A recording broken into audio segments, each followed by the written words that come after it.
বেহেশতের সমস্ত মহিলাদের সরদারিনী হবেন যে ফাতেমা, তারে রেখে যাব তোর ভিতরে, খবরদার কোনো বেয়াদবি করবি না। আবার হযরত আবু যর বলেন, কবরের মাটি তোর ভিতরে কারে রাখবো কি জানিস?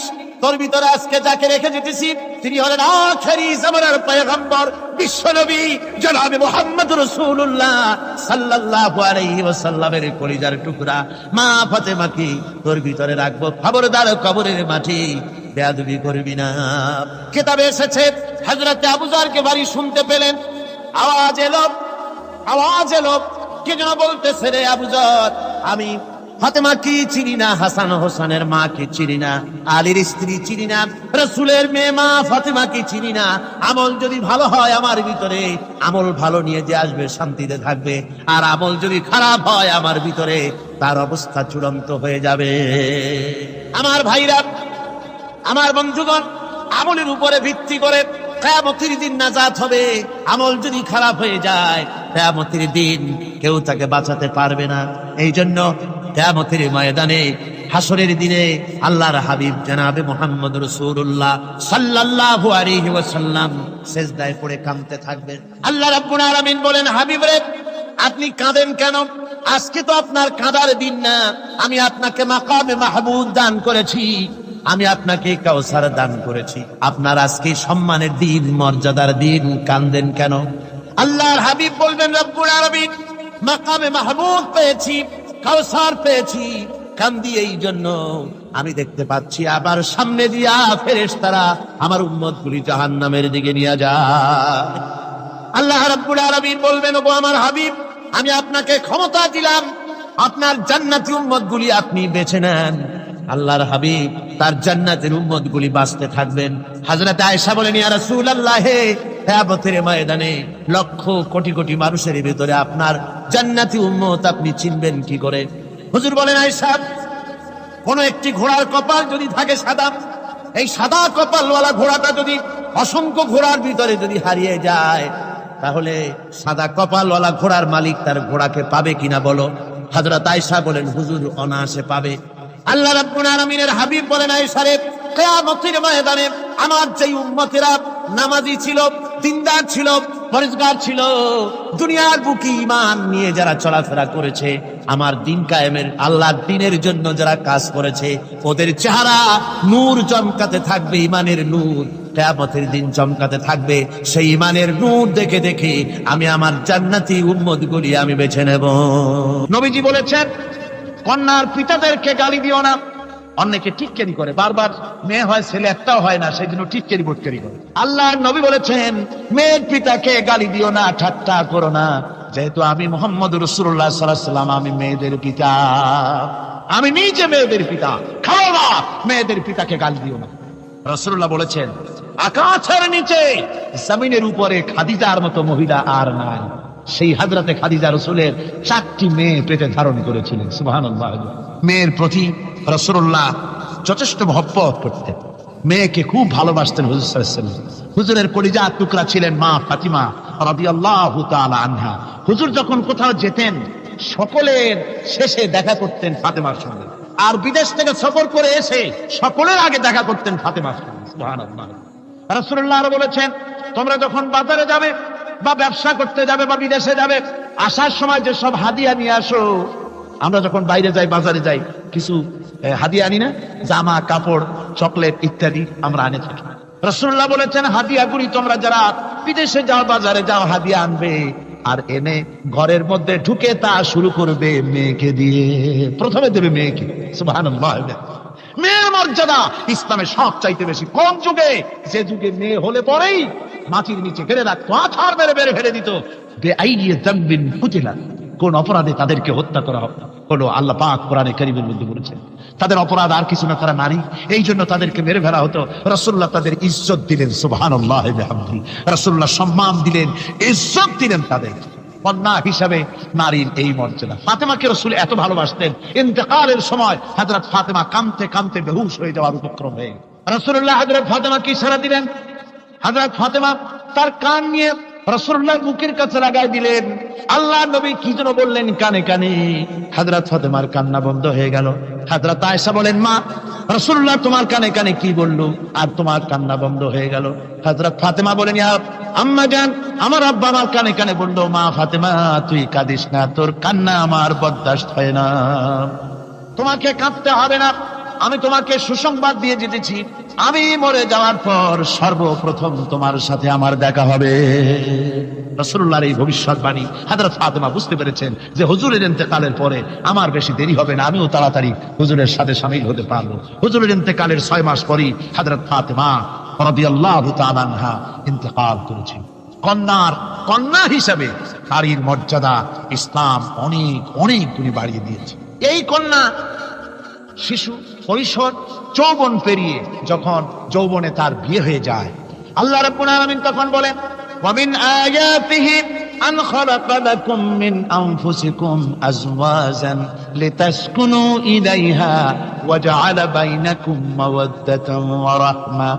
আল্লাহ পাক বলেন, আমার নিদর্শনের ভিতরে এটাও একটি নিদর্শন, আমি তোমাদের থেকে তোমাদের জোড়া তৈরি করেছি, তোমাদের স্ত্রীদেরকে তৈরি করেছি, তোমাদের সাথে তোমাদের স্ত্রীর ভালোবাসা সৃষ্টি করেছি, মহব্বত সৃষ্টি করেছি। এই মহব্বত আমি আল্লাহ তৈরি করেছি। আর যখন বুড়ো হয়ে যায় মানুষ, স্বামী স্ত্রী যখন বুড়া আর বুড়ি হয়, তখন আর ভালোবাসা থাকে না, তখন ওই ভালোবাসা সহৃদয়তার করুণায় আমি আল্লাহ পরিণত করে দেই। বুড়ার জন্য তখন বুড়ি ছাড়া আর উপায় নাই, বুড়িরও আর বুড়া ছাড়া উপায় নাই। তখন ভালোবাসা কোন বিশেষ কোন অক্ষ নিয়ে ভালোবাসা নয়, তখন একের উপরে অন্য একদম নির্ভরশীল হয়ে পড়ে। আল্লাহ পাক বলেন, এই অবস্থা আমি আল্লাহ সৃষ্টি করে দেই। সুবহানাল্লাহ। স্ত্রীকে রাসূলুল্লাহ কত ভালোবাসতেন। আল্লাহর নবী বলেছেন, আমার কাছে 3টা জিনিস প্রিয়, একটা হচ্ছে সুগন্ধি, একটা হচ্ছে নামাজ, আরেকটা হচ্ছে স্ত্রী। সুবহানাল্লাহ। স্ত্রী আমার কাছে প্রিয়। হুজুর বলেছেন, তোমাদের মধ্যে সেই ব্যক্তি উত্তম যে ব্যক্তি তার স্ত্রীর কাছে উত্তম, আমি আমার স্ত্রীদের কাছে উত্তম ব্যক্তি। সুবহানাল্লাহ। রাসূলুল্লাহ স্ত্রীকে কত ভালোবাসতেন। বিশ্বনবী রাজনৈতিক কর্মকাণ্ড চালাচ্ছেন, যুদ্ধের দামামা বাজতেছে, চতুর্দিকে কত অশান্তি, সবকিছু চলছে, স্ত্রীর হক আদায় করতে ভুলে যাননি। রাতের বেলায় হযরত আয়েশার বয়স কম, তাকে নিয়ে রাসূলুল্লাহ একটু সুযোগ পেয়েছেন, বলছেন, আয়েশা সব তো ঘুমিয়ে, চলো আমরা একটু দৌড়াই। ওই যে দূরে একটা জিনিস দেখা যায়, দৌড় দাও, দেখি কি আগে যায়। দুজনে দৌড় প্রতিযোগিতা করলেন। দৌড় প্রতিযোগিতায় হযরত আয়েশা ফার্স্ট হলেন, হুজুর পিছনে পড়ে গেলেন। হযরত আয়েশা খুব আনন্দ করলেন যে আপনি কিন্তু আমার সাথে দৌড়ে পারলেন। পরবর্তী কিছু কাল যাওয়ার পর হযরত আয়েশা বলেন, হুজুর আজকে আবার বললেন যে চলো আয়েশা একটু দৌড়াই। হযরত আয়েশা বলছেন যে সেদিনের তুলনায় আমার শরীর একটু, আমি মুটিয়ে গেছি, শরীরটি স্থূল হয়েছে, আমি আজকে দৌড়ালাম কিন্তু পারলাম না, রাসূল আগে চলে গেলেন। আমি হাঁপাতে হাঁপাতে যখন হুজুরের কাছে চলে গেছি, হুজুর তখন মুস্কি হেসে আমাকে বললেন, আয়েশা ওই সেই দিনের জবাব আজকে দিয়া দিলাম। সুবহানাল্লাহ বিহামদিহি, সুবহানাল্লাহ বিহামদিহি। বিশ্ব নবী কত বড় আদর্শ বিশ্ব মানবতার জন্য। তিনি বলেছেন, আরাফাতের ময়দানে রাসূলুল্লাহ বলেছেন, তোমরা যেমন পড়বে তোমার স্ত্রীদেরকে তেমন পড়াবে, তোমরা যেমন খাবে তোমার স্ত্রীদেরকে তেমন খাওয়াবে, স্ট্যান্ডার্ড মেনটেন করবে। তুমি ভালো দামের কাপড় পরবে, স্ত্রীকে খারাপ দিবে তা নয়। অধিকার দুজনেরই সমান, স্বামী এবং স্ত্রী সমান অধিকার। কিন্তু আমরা তা বুঝতে পারি না, বুঝতে চাই না। আমরা অনেকে মনে করেছি বিয়ে যখন করছি তখন আমি তো নওয়াবজাদা নসরুল্লাহ খান আর বউ তো কেনা দাসী। না, সে কিন্তু দাসী না, তার মর্যাদা আছে, তার সম্মান আছে, তার সম্মান আপনাকে দিতে হবে। রাসূলুল্লাহ দিয়েছে, আপনাকেও দিতে হবে। রান্না বান্না হতে দেরি হয়, কত গালাগালি শুনতে হয় নারীকে। আল্লাহর নবীর স্ত্রী হযরত আয়েশা বলেছেন, আল্লাহর নবী কাজ করে, মানুষের সঙ্গে কথা বলে, রাষ্ট্রীয় দায়িত্ব পালন করে, ঘরের ভিতরে এসে যখন দেখেছেন রান্না হতে দেরি আছে, রাসূলুল্লাহ বিরক্ত হন নাই, ভুরু কুঞ্চিত করেন নাই, চোখ মোটা করেন নাই, আমাকে কোনো কথা শোনান নাই, বরং আমার কাছে বসে রান্নায় আমাকে সহযোগিতা করেছেন। সুবহানাল্লাহ বিহামদিহি। এই হলো আল্লাহর রাসূল, এই হলো বিশ্ব নবী। স্ত্রীর সঙ্গে কি মহব্বত! সুবহানাল্লাহ। হুজুর মহব্বত করতেন স্ত্রীদেরকে। রাসূলুল্লাহর ঘরে দৌলত ছিল না, কিন্তু মহব্বত দিয়ে ভরা ছিল ঘরটা। হুজুরের ঘরে ফ্রিজ নাই, এসি নাই, হুজুরের ঘরে কার্পেট নাই, হুজুরের ঘরের মধ্যে জাজিম নাই, তোশক নাই, বড় বড় কম্বল নাই, আরামের কোনো জিনিস নাই, মডার্ন ইকুইপমেন্টস কিচ্ছু নাই, দৌলত নাই, কিন্তু মহব্বত দিয়ে ঘরটা ভরা। হযরত আয়েশা বলেছেন, আমি পানি পান করে যখন আমি পানি পান করে গ্লাস রেখে দিতাম, আল্লাহর নবী তখন গ্লাসের সেই জায়গায় ঠোঁট লাগাতেন যেখানে আমি ঠোঁট লাগাইয়া পানি পান করেছি। আমি গোশত চিবোতাম, রাসূলুল্লাহ আমার হাত থেকে গোশত টুকরা নিয়া সেই জায়গায় চিবোতেন যেখানে আমি চিবুয়েছি। সুবহানাল্লাহ। আমার ভাইরা, রাসূল তার স্ত্রীদেরকে মহব্বত করতেন, স্ত্রীরাও রাসূলকে মহব্বত করতেন দারুণ ভাবে।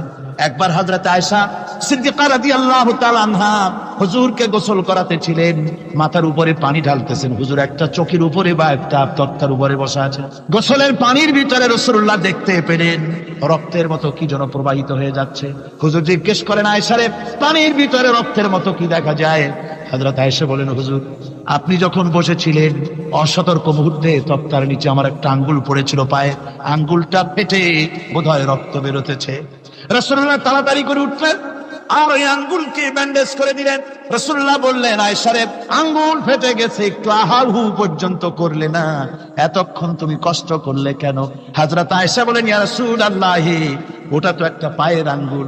আয়েশার কলিজাটা ফেটে যদি রক্ত বেরোতো রাসূলুল্লাহকে উঠতে বলতে আমি পারতাম না। কি মহব্বত রাসূলের সাথে। হযরত আয়েশা বলেন, হুজুর সাল্লাল্লাহু আলাইহি ওয়াসাল্লাম স্ত্রীদেরকে এত ভালোবাসতেন, আমাদের ঘরে গোশত টোস্ত তেমন রান্না বান্না খুব কম হতো। গোশত রান্না হবে কি, মাসের পর মাস চলে গেছে রাসূলের বাড়িতে, হুজুর স্ত্রীরা বলেছেন আমাদের ঘরে চুলে আগুন জ্বলে নাই, একটু শুকনা রুটি, একটু শুকনা খেজুর আর একটু পানি খেয়ে আমাদের জীবন চলেছে, এরকমের অবস্থা হয়েছে। তারপরে এই অবস্থা চলেছে, এর মধ্যে যদি কখন একটু গোশত আসছে, হুজুর যখন ছাগল ইত্যাদি ছাগল দুম্বা জবাও করেছে, এই দুম্বার গোশত নিয়ে, ছাগলের গোশত নিয়ে রাসূলুল্লাহ নিজে বেরোতেন। হযরত খাদিজার বান্ধবী কোথায় আছে খুঁজে ওই বান্ধবীর কাছে গোশত পৌঁছে দিয়ে আসতে। হযরত আয়েশা বলেন, একদিন আমার ঘুম ভেঙে গেল, দেখি হুজুর আমার কাছে নাই, গেলেন কোথায়? খুঁজতে খুঁজতে যায় দেখি মসজিদে নববীর ভিতরে হুজুর হাত তুলে বসে আছেন, মোনাজাত করতেছেন। আমি পেছনে গিয়ে হাত তুলি, আমি শুনতে পাচ্ছি নবীজি দোয়া করছেন রব্বুল আলামিন কিয়ামতের ময়দানে যেদিন সন্তান তার পিতাকে ভুলে যাবে, মা তার সন্তানকে হারায় ফেলবে, ওই কঠিন হাসরের ময়দানে আমি যেন আমার খাদিজাকে হারাইয়া না যাই। মুনাজাতের শেষে হযরত আয়েশা বলেন, ইয়া রাসূলুল্লাহ, খাদিজার কথা আপনার এত কেন বারবার মনে পড়ে? একটা বুড়িরে বিয়ে করেছিলেন 25 বছর বয়সের সময়, 40 বছর বুড়ি, তার কথা কেন এত মহব্বত আপনার মনে পড়ে? তার থেকে যুবতী মেয়ে, সুন্দরী মেয়েকে আপনার স্ত্রী হিসেবে আপনি পান নাই। হুজুর বলেন, আয়েশা রে, খাদিজার সম্পর্কে এমন কথা তুমি আর বলো না, তোমরা সবাই আমার সুখের দিনের স্ত্রী, আর খাদিজা আমার এমন সময় স্ত্রী ছিল যখন মক্কায় আমার আশ্রয় ছিল না, আমার মক্কা নগরীতে আমার আশ্রয় ছিল না। খাদিজার সঞ্চিত সমস্ত ধনরাশি ইসলাম কবুল করার পর দুহাতে খাদিজা বিতরণ করে দিয়েছে। হযরত আয়েশা বলেন, হুজুর আমার গোস্তাকি মাফ করে দেন, আমি আর এরকম বলবো না, তবে খাদিজা সম্পর্কে আমার এই কিছু একটু শোনান। হুজুর বলেন, আয়েশা রে শোনো, গভীর রাত, যত রাত হোক না কেন, ইসলামের দাওয়াত দিয়ে দিয়ে গভীর রাত্রে আমি যখন বাসায় ফিরেছি, ঘরে এসেছি, দরজায় একটা মাত্র ডাক দিয়েছি, খাদিজা, অমনি দরজা খুলে গেছে। আমি জিজ্ঞেস করেছি, খাদিজা রে, যত রাত্রে আসলাম, যতবার আসলাম, একটা ডাকের বেশি লাগলো না, তুমি কি ঘুমাও না? হযরতে খাদিজা বলেছেন, ইয়া রাসূলুল্লাহ, আমার মনের ভিতরে ভয় থাকে, আল্লাহর রাসূল দ্বীনের খেদমতে বাইরে আছেন, আমি যদি আরামে বিছানায় ঘুমায় থাকি আর নবীজি দরজায় তার কাছে দাঁড়ায় আমারে ডাকাডাকি করবে, উঠতে যদি দেরি হয়ে যায় নবীজির সঙ্গে বেয়াদবি হয়ে যাবে, এই মনে করে আপনি না আসা পর্যন্ত দরজার সাথে পিঠ লাগাই আমি দাঁড়াইয়া দাঁড়াইয়া ঘুমাই। আমার ভাইরা, হযরতে খাদিজার ইজ্জত স্বয়ং আল্লাহ দিয়েছেন। কে দিয়েছে? হাদিস শরীফে এসেছে, রাসূলুল্লাহ জাবালে নূরে বসা, গারে হেরার ভিতরে বসা, হযরতে জিবরাইল রাসূলুল্লাহর সঙ্গে কথা বলতেছেন। একটু পরে হযরতে জিবরাইল বলেন, ইয়া রাসূলুল্লাহ, আমি আর এখানে বসবো না, আমি এখন চলছি। আমি দেখতে পাচ্ছি খাদিজা আসতেছে আপনার জন্য খাবার নিয়ে।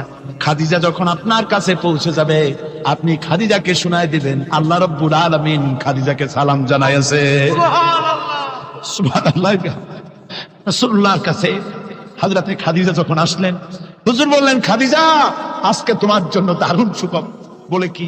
বলে আল্লাহ পাক, জিবরাইল কেমন উঠে গেল আমার কাছ থেকে, জিবরাইল বলে গেল আল্লাহ তোমাকে সালাম বলেছে।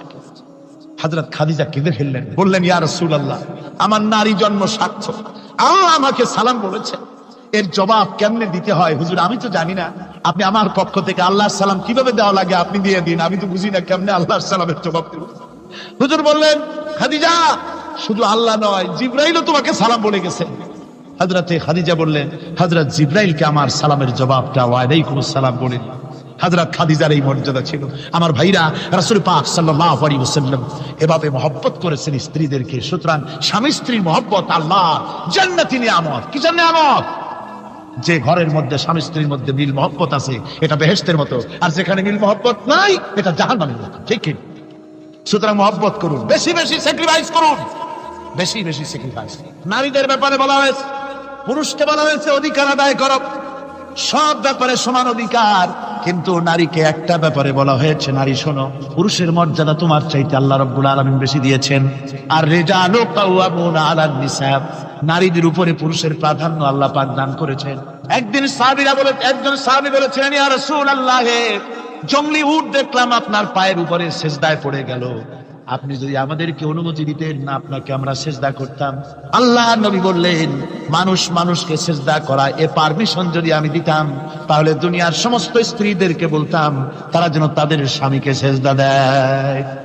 স্বামীর মর্যাদা এখানে বেশি। সুতরাং অধিকার সমান, কোনো সন্দেহ নাই, কিন্তু স্বামীর একটা আলাদা মর্যাদা আছে, সেই সম্মানও তাকে দিতে হবে। এরপরে এই সমান অধিকারের ভিত্তিতে স্বামী স্ত্রী চলতে থাকে, মাঝখানে আল্লাহ পাক তাদেরকে সন্তান দান করেন।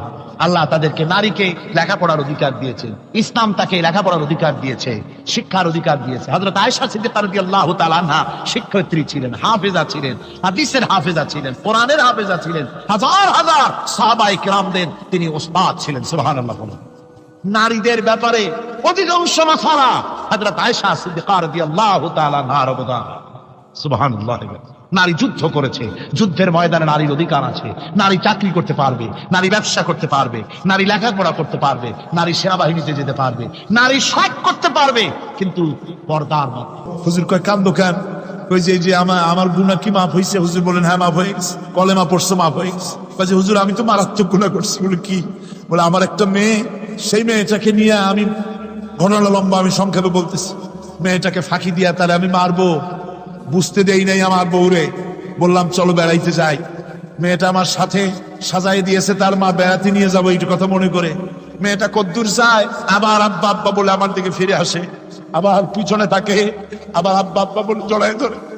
এইভাবে করতে করতে যখন নির্জন এলাকায় গেলাম, আমি পাহাড়ের পাশে গর্ত খোঁড়া আরম্ভ করলাম।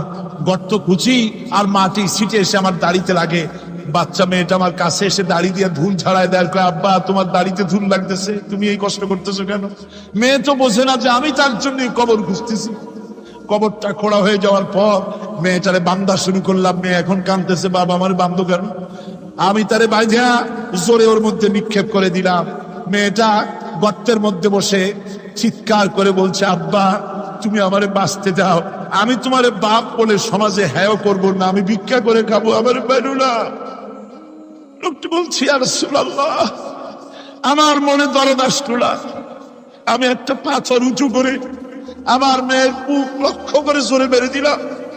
বুকটা ফেটে রক্ত ফিনকি দিয়ে উঠলো। আমার মেয়ের বুক থেকে আওয়াজ বেরোলাম, আমার কালে যেন এখনো সেই আওয়াজ বাজে। হাদিস শরীফে এসেছে, হুজুরের চোখের পানি দাড়ি ভিজে ভিজে জামার উপরে পড়তেছিল। হুজুর বললেন, আহারে, মানুষও পারে এরকম কাম করতে।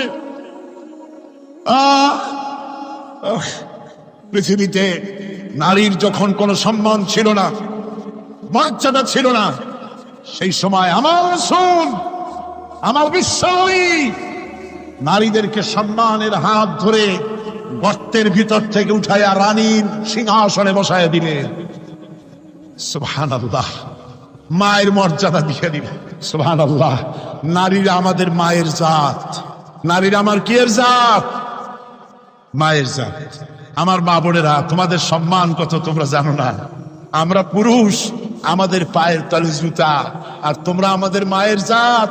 তোমরা নারী, তোমাদের পায়ের তলে আল্লাহর জান্নাত, আল্লাহর বেহেশতটা তোমাদের পায়ের তলে। এই সম্মান আল্লাহ তোমাদের দিয়েছে, নবী দিয়েছেন। সুবহানাল্লাহ। কর ভাইরা আমার, অধিকার ইসলাম দিয়েছে। বিবাহ যখন হয়, এই বিবাহের সময় এজেন্ট আনতে হয়। আর বিবাহ হচ্ছে বিবাহ বৈঠক। এজেন্ট আনার জন্য ওই যে কি জানি কয় ম্যারেজ রেজিস্ট্রার বা মৌলবি সাহেব, কার অনুমতি আগে না? বলেন কার অনুমতি? তাহলে অধিকার ইসলাম পুরুষে দিল না মেয়ে লোকের দিল? আজকে মেয়ে লোকের কাছে যাও, মেয়েটাকে জিজ্ঞেস করো সেই বিবাহে রাজি আছে কিনা। সুবহানাল্লাহ পড়ে